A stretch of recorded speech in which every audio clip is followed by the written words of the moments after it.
Welcome to WJZ.com. Welcome back home. Thank you, thank you. Brian Levin. Yep. Welcome, welcome. Thank you. Lynn, give him the 45-second clip note version of his life. So you went to New York. Well, you're from Westminster. Yeah. Went to New York, went to Hollywood. Now you're back home because you have a baby. Yeah. But you can do what you do here. You can write. Yeah. Mm-hmm. And you got your big break online. Yeah. A thing called The Post. Yeah, yeah. Talk about that. So this was a digital television show really right before YouTube started. So this was 2005. So I was putting up online videos twice a week, comedy videos.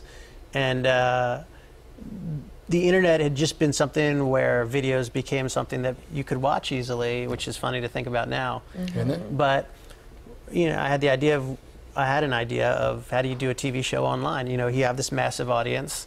And so I started to work with some people up in New York to just create content. And word got out, and it connected me to a lot of people in the industry, and that really got me into the business.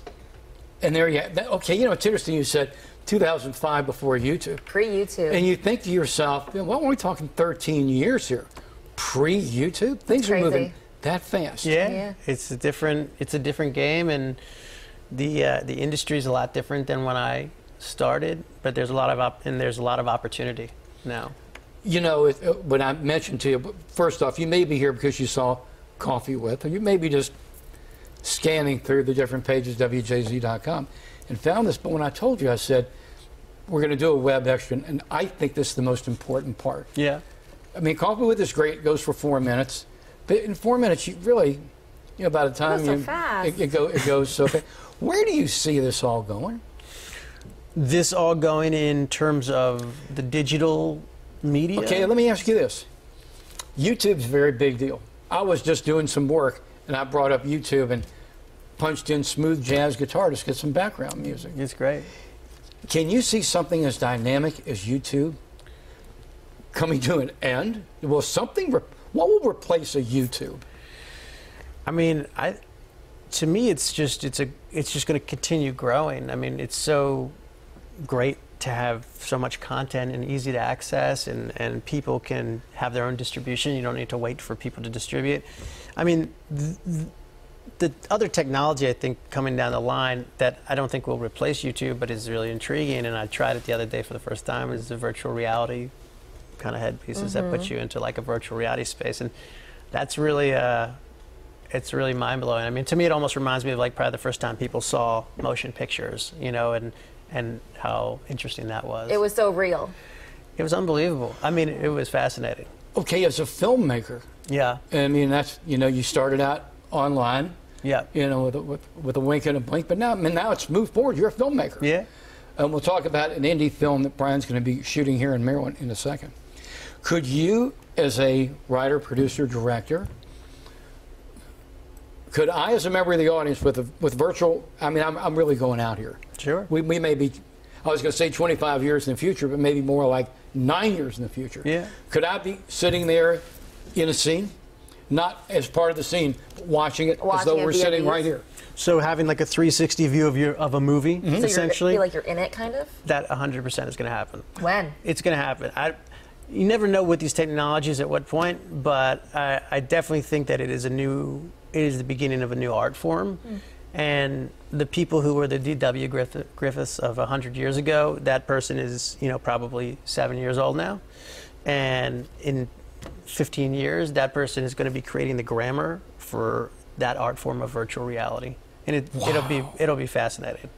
Yeah. Wow. And you'll have music, and you might be able to also interact with the scenes. I'm sure you'll be able to interact with the scenes, so it'll maybe even be a movie that you can have decision making involved. It's it's a new world. Not unlike when the original, I remember when the original CD games came out, you could determine which avenue you were going to take. Yeah. Like a choose your own adventure. Like, yeah. I mean, DVD. DVD. Yeah. Totally. It's fascinating. I mean, that's the great part about kind of art is a lot of times art is created by technology, right? We had Jimi Hendrix because all of a sudden there was this thing called an electric guitar.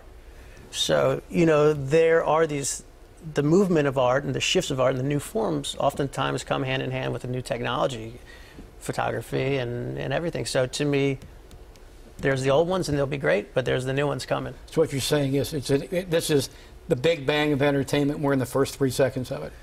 Yeah, it is the melding of technology and media in a way that is more immersive than anyone's ever seen, and could be a little bit scary too. Right, Because there's it definitely, is. I think, a way, the same way that people can, zone out on any form of media, something as immersive as virtual reality has a potential to have people just enter an escapist place. Sure. So that's up to the person, their decision making, what they want to do. Can you imagine what John Waters could do with this? Yeah. Can we just go to where Yeah. John Waters could go, or Yeah. Brian Levin could go with this? I want to see a John Waters VR movie. I will never be the same afterwards. Nobody will be. Your life will And be changed. I will definitely be a different person, probably a better person. Could be. Hey, let's talk about the indie movie you're going to make here. Sure. And you're going for widespread art house distribution, different film festivals. This isn't something you're making in Carroll County. It's only going to be seen at the Charles or Landmark or whatever. Tell them about it. Yeah. So it's a film that's kind of in the realm of something that you would see at a film festival at Venice or Cannes or Sundance. It's more of a slow-moving, kind of artistic movie. There's a movie called There Will Be Blood that came out a while ago by P.T. Anderson that influenced me on this. And the general gist of the story is that it's about two characters who have developed a relationship, want the same thing, and as things progress, realize that only one of them can have it. And it's about the development of that storyline and those characters and what do they do about it. It's written. You've already written Yeah. it. So where are we in the process of making it? So the plan right now is to shoot it in the summer in Carroll County. Currently, I'm working with financing and casting to put those pieces together. As a movie producer, these are the three main things that you're dealing with. Three of the main things are the script, the cast, and the financing. And that's your responsibility as a producer to make all that work. Who makes the actual production work? The director? So the production is, the producer is also overseeing the production to make sure that the movie gets delivered in a way that works and that works for everybody. But who hires the crew? Because I'm going somewhere with this. Sure. Because when we had the problems with Kevin Spacey, there's a lot of people employed doing House of Cards. Maryland has a pretty big league film industry. Yeah. And everybody was talking about the amount of jobs. Yeah. There are folks in this area who are counting on you Yeah. to provide employment. So I guess what I'm saying is, who determines the crew? Who does the hiring? Yeah, the hiring is the producer's job. The producer is really setting in motion and overseeing the entire economics of a film production from the beginning to the end, from the hiring of the crew and cast to the sale and distribution. And so that is the domain of the producer. Wow. Yeah.